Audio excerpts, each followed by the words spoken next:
इतने सारे टॉपिक्स जहन में आए हुए हैं और कुछ समझ में नहीं आ रहा कि कहाँ से स्टार्ट लूँ। चलिए मौसम से स्टार्ट करती हूँ। भाई माशाल्लाह माशाल्लाह, संडे और मंडे 2 दिन मौसम इतना खूबसूरत, रोज़ाना सुबह से इतना खूबसूरत, इतना कि बस दिल चाहता है कि निकल जाओ सुबह सुबह ना हलवा पूरी का नाश्ता करने। मुझे तो बहुत याद आ रहा है वो जो हम लोग पिकनिक वाले दिन हलवा पूरी का नाश्ता करने गए थे ना, मुझे वो बहुत याद आ रहा है। बड़े मज़े की हलवा पूरी, अंडा पराठा, चाय था, सब नाश्ता था। तो बस दिल चाहता है कि कहीं हलवा पूरी का नाश्ता करने चले जाओ।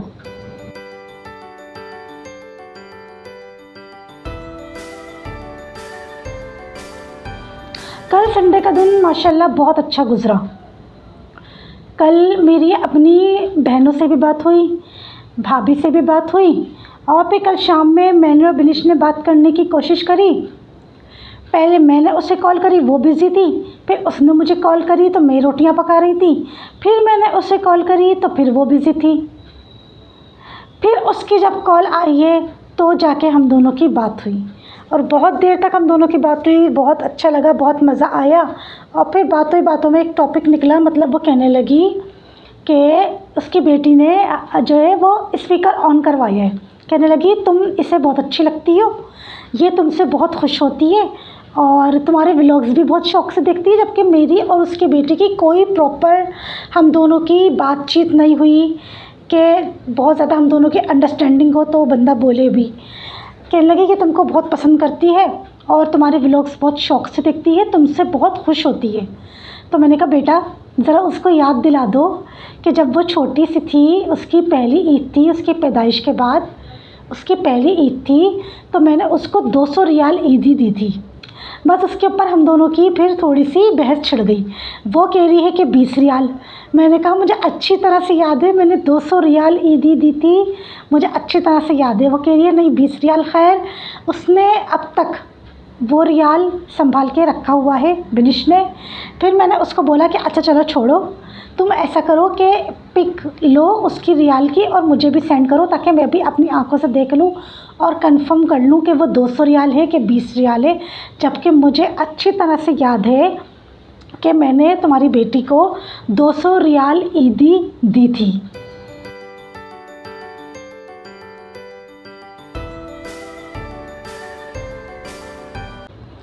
मैंने बिनिश को बोला कि उसको याद दिलाओ कि जब वो छोटी थी, जब वो पैदा हुई थी, उसकी पैदाइश के बाद जब उसकी पहली ईद थी, आई थिंक 4 महीने की थी हानिया, तो उसको याद दिलाओ कि मैंने उसको 200 रियाल ईदी दी थी, तभी वो बच्ची मुझसे इतनी मोहब्बत करती है। तो अब जब बिनिश मुझे तस्वीर खींचकर भेजेगी कंफर्म करने के लिए कि वो 200 रियाल है कि 20 रियाल है, तो मैं आप लोगों को ब्लॉग में भी ज़रूर दिखाऊंगी। लेकिन बिनिश ने अब तक वो 200 रियाल अपने पास संभाल के रखे हुए हैं। मुझे इतनी खुशी हुई सुनकर कि 13-14 साल हो गए इस बात को। 13-14 साल पहले मैंने उसकी बेटी को ईद पर ईदी में 200 रियाल ईदी दी थी, तो उसने अब तक संभाल के रखे हुए हैं।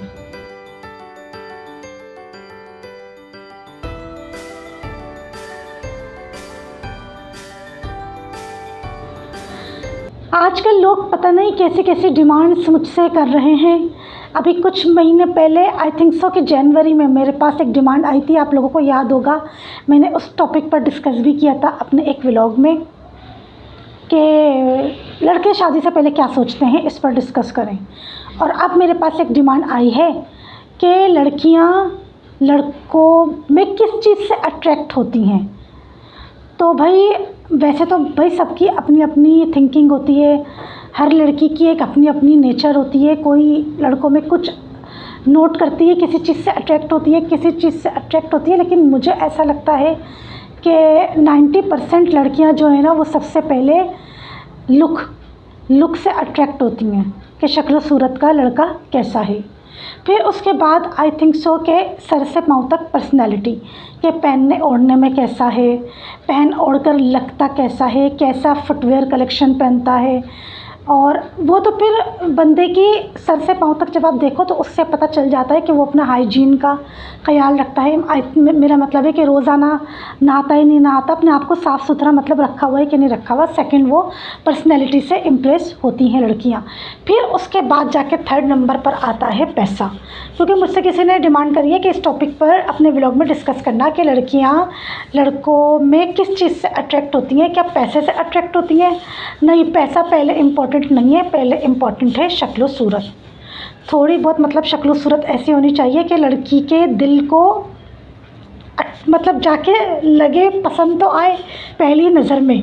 फिर उसके बाद सर से पाँव तक होती है पर्सनैलिटी, और फिर उसके बाद थर्ड नंबर पर आता है पैसा। ऑब्वियसली लड़कियां तोहफ़े तोहफ़ से खुश होती हैं, उनको खुशी होती है कि जब लड़के उनको तोहफ़े तोहफ़ दें, चाहे वो शादी से पहले हो या शादी के बाद उनका शौहर हो। औरत को, लड़की को तोहफ़े तोहफ़ से मतलब ज़्यादा मतलब खुशी होती है अगर उनको ये सब चीज़ें दी जाएं।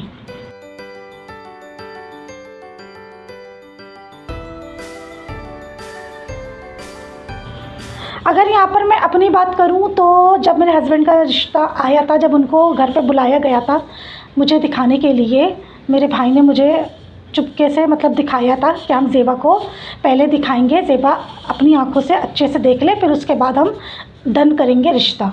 तो मैंने अपने हस्बैंड की भाई शक्ल सूरत, क्योंकि मुझे ऐसी ही सांवली रंगत के और अट्रैक्टिव चाहिए था।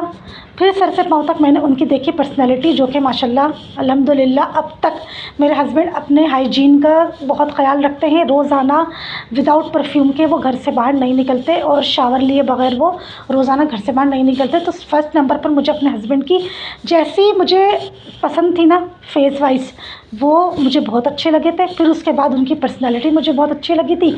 और फिर थर्ड नंबर पे कोई बेवकूफ़ ही लड़की होगी जो 40 लाख की गाड़ी के ऑनर को रिजेक्ट करेगी। तो थर्ड नंबर पे मैंने फिर, जब मुझे ये बात भी पता चली थी कि इनके पास 40 लाख की गाड़ी है, तो फिर मैं उससे भी बहुत इंस्पायर हुई थी, क्योंकि मुझे भरम वाली पर्सनैलिटी चाहिए थी। तो अल्लाह का शुक्र है मेरे हस्बैंड की भरम वाली पर्सनैलिटी है, अट्रैक्टिव और भरम वाली पर्सनैलिटी। और मुझे जो चाहिए था अल्लाह का शुक्र है अल्हम्दुलिल्लाह अल्लाह पाक ने बिल्कुल वैसा ही लाइफ पार्टनर दिया है।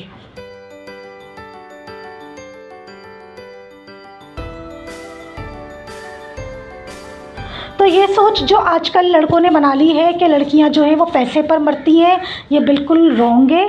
लड़कियां पैसों पर बाद में जाके मरती हैं, पहले शक्ल पे मरती हैं, उसके बाद पर्सनैलिटी पे, सर से पाँव तक पर्सनैलिटी पर मरती हैं, और फिर उसके बाद जाके हाँ पैसे पर मरती हैं। पैसा थर्ड नंबर पे यहाँ पे आता है। वरना मैं बोलती हूँ money is the most important for everything, for a happy life, for a love life.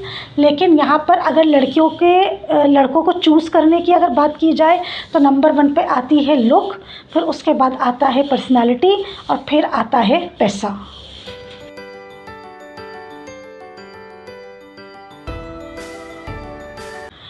एक टिकटॉकर है अरूज इस्माइल, जो बहुत वैसी वीडियोस बनाती हैं, नंदे और ससुराल, और हम तो अपने मैके जाएंगे, बच्चों को लेके देखते हैं हमारी भाभियाँ कैसे हमें रोकती हैं, इस टाइप की। आई थिंक सो आप लोगों ने भी देखा होगा, काफ़ी फेमस हो गई हैं। वो आजकल गई हुई हैं दुबई, और दुबई से थाईलैंड। उन्होंने एक वीडियो अब डाली है सोशल मीडिया पर, मैंने कल देखी। कह रही है कि बच्चों को लेकर नहीं आना, बच्चों को लेकर ऐसे इंटरनेशनल ट्रिप पे, बल्कि बोल रही हैं पाकिस्तान टूर पे भी अगर जाओ तो बच्चों को लेकर नहीं जाना, ताकि क्योंकि मियाँ बीवी फिर अपना जो टाइम होता है वो स्पेंड नहीं कर पाते बच्चों की वजह से। अब बताएं, यहाँ पे ऐसा दौर आ गया है कि लोग बच्चे पैदा करके भी और मियाँ बीवी को वो सुकून, वो टाइम स्पेंड करने को नहीं मिल पा रहा, तो उसकी वजह से वो अपने बच्चों को छोड़कर टूर पे और ट्रिप पे जा रहे हैं। मुझे उसकी वीडियो देखकर इतनी हैरानगी हुई कि एक तरफ तो कहाँ लोग अगर किसी की औलाद ना हो तो प्रेशराइज़ करते हैं कि बच्चे पैदा करो, बच्चे पैदा करो, बच्चे पैदा करो, और यहाँ वो कह रही हैं कि किसी सूरत, चाहे इंटरनेशनल ट्रिप पर जाओ, चाहे आप पाकिस्तान टूर जाओ, बच्चों को लेकर नहीं जाना, वरना मियाँ बीवी अपना जो होता है एक टाइम जो मियाँ बीवी स्पेंड करना चाहते हैं, या बच्चा पैदा होने के बाद उनको वो टाइम नहीं मिल पाता स्पेंड करने को, तो वो इंजॉय वो नहीं कर पाते। इस तरह की उन्होंने वीडियो बनाई है। मुझे बड़ी हैरानगी हुई सुनकर, देखकर। फिर मैंने आप ही से भी इस टॉपिक पर डिस्कस किया।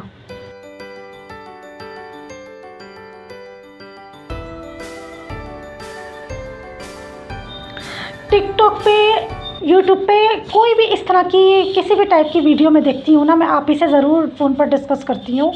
तो मैं आप ही से यही बोल रही थी, मैंने कहा लो आप ही, अब देखो अब ये भी होने लगा है कि लोग बच्चे पैदा करने के बाद भी जो है वो सुकून नहीं मिल पा रहा उनको, वो वैसा मियाँ बीवी वाला टाइम जो एक होता है, एंजॉयमेंट होता है मियाँ बीवी का अपना, उनको वो नहीं मिल पा रहा। तो इसलिए वो बच्चों को जो है वो छोड़कर लोग ट्रिप पर जा रहे हैं। तो मुझे इतनी मतलब हैरानगी हुई उनकी ये वीडियो देखकर। बाकायदा उन्होंने अपनी वीडियो में एक सामने कोई फैमिली बैठी हुई थी, मियाँ बीवी अपने बच्चों के साथ जा रहे थे थाईलैंड, तो उनको भी सामने उन्होंने जो है ना दिखाया, वीडियो रिकॉर्ड करके दिखाया कि ये देखें हस्बैंड तो लग गए मोबाइल में और जो औरत है वो अपने बच्चों को चुप कराने में और संभालने में लगी हुई है और बच्चों की चें चें पें पें ख़त्म ही नहीं होके दे रही है। यानी कि औरत अब शादी के बाद ना औरत की कोई मर्ज़ी, कोई ख्वाहिश, कोई उसकी अपनी ज़ात कुछ बाकी ही नहीं रहता है। शादी के बाद शौहर में लग जाती है, शौहर को खुश करने में, शौहर का ख़्याल रखने में, ससुराल वालों का ख़्याल रखने में, और फिर बच्चे पैदा हो जाएं तो फिर बच्चों में। यानी कि औरत जो एक अंदर से उसकी जो खुशी और जो ख्वाहिश होती है ना, उसका कहने का मतलब ये था कि वो सब ख़त्म हो जाती है। तो वो ये बोल रही थी कि इंटरनेशनल ट्रिप हो चाहे पाकिस्तान टूर पे जाओ, बच्चों को जब तक बच्चे छोटे हैं ना, बच्चों को लेकर ही नहीं जाना, वरना मियाँ बीवी अपना अच्छा वाला जो एक टाइम होता है, जो सुकून से वो लोग रिलैक्स करना, रोमांस करना चाहते हैं, वो कर ही नहीं पाते हैं।